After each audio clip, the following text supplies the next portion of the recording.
आप आज की ब्रेकिंग खबर सुनने से पहले हमारे चैनल को सब्सक्राइब कर लें और अगर नहीं किया है तो इसकी बेल आइकन को प्रेस करें, लाइक का बटन दबा लें और हाँ, अपने दोस्तों के साथ शेयर करना ना भूलें। तो आइए चलते हैं सबसे बड़ी ब्रेकिंग खबर की तरफ।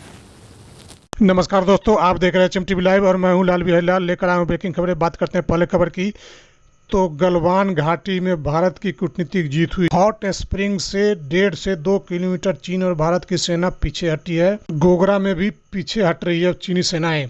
बताते चले कि रविवार को राष्ट्रीय सुरक्षा सलाहकार अजीत डोभाल एवं चीन के विदेश मंत्री वांग पी से बातचीत हुई थी और तभी तय हुआ था कि एलएसी से 2-2 किलोमीटर सेनाएं पीछे हटेगी और एक बफर जोन क्रिएट किया जाएगा। यानी कि जो एलएसी है, एलएसी से 1.5 किलोमीटर लेफ्ट और 1.5 किलोमीटर राइट, यानी कि 3 किलोमीटर का बफर जोन भारत और चीन के बीच क्रिएट किया जाएगा। दोनों देशों के सेनाएं के बीच आपस में झड़प नहीं हो और आगे शांति का मार्ग प्रशस्त हो सके। फिंगर 4 और 8 के बीच चीन की 186 ढांचे बनाने में कामयाब हो गया था अस्थायी रूप से, लेकिन अभी भी उस पर भी बातचीत होना है, तभी जाके कुछ अस्थायी समाधान निकल पाएगा। अगली खबर दिल्ली से निकल के आ रही है, जहां दिल्ली में दुनिया का सबसे बड़ा Covid care centre Sardar Patel का उद्घाटन किया गया है और इसके साथ ही साथ दिल्ली में डीआरडीओ ने महज 12 दिनों में टाटा सन्स के साथ मिलकर 1000 अस्थायी बेड का निर्माण किया गया। इस हॉस्पिटल में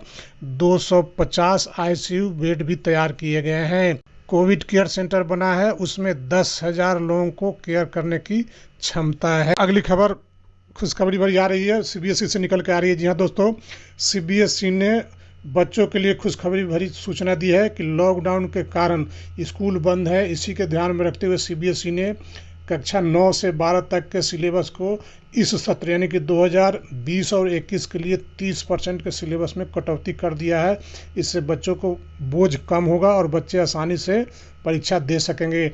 जबकि 8वीं तक के स्कूल के सिलेबस के लिए वहाँ के प्रिंसिपल को छोड़ दिया गया है कि प्रिंसिपल अपने हिसाब से उसके सिलेबस को एडजस्ट कर ले। इसके लिए सीबीएसई ने शिक्षा की व्यवस्था के लिए देश के कई शिक्षा विशेषज्ञों से राय मांगी थी, जिसमें 1500 से ज़्यादा शिक्षक विशेषज्ञों ने अपने सुझाव दिया था। उसी के आधार पर सीबीएसई ने सिलेबस में कटौती का फैसला लिया है। अगली खबर दिल्ली से निकल के आ रही है, जहां केंद्र सरकार के घोषणा के बाद दिल्ली सरकार ने भी उस स्कीम को लागू करने की घोषणा कर दिया है। यानी कि अब दिल्ली में भी जुलाई से लेकर नवंबर 2020 तक, यानी कि 5 महीने जिसके पास राशन कार्ड नहीं है उनको फ्री में दिल्ली सरकार राशन मुहैया कराएगी। इससे उम्मीद है कि 17 से 18 लाख लोगों को, दिल्ली के निवासियों को फायदा होने की संभावना है। अगली खबर लद्दाख सीमा से निकल के आ रही है। जी हाँ दोस्तों, भारत चीन के सीमा पर लगे लद्दाख एयरपोर्ट को आधुनिक रूप से तैयार करेगा।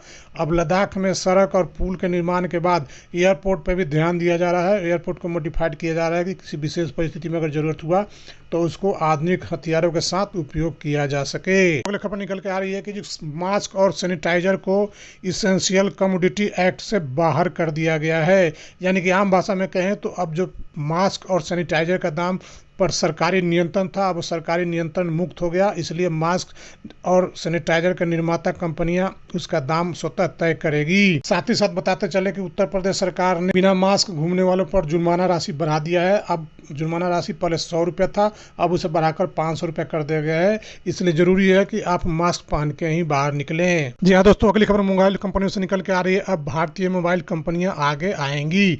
भारतीय मोबाइल कंपनियां चीनी कंपनी के आगे पिछड़ गई। आत्मनिर्भर भारत के तहत को आगे बढ़ाया जाएगा और माइक्रोमैक्स के फाउंडर राहुल शर्मा ने इस समय काफ़ी उत्साहित हैं। वहीं दूसरी मोबाइल कंपनी कार्बन एवं लावा का भी हौसला बुलंद है।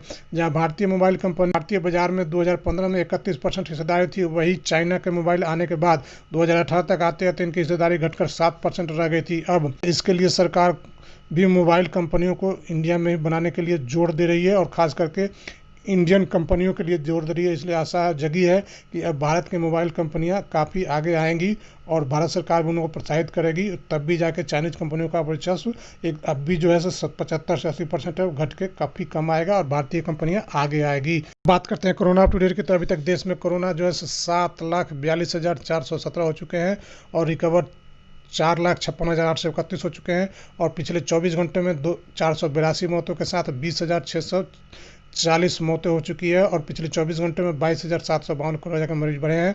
इसलिए ज़रूरी है कि आप सोशल डिस्टेंसिंग का पालन करें।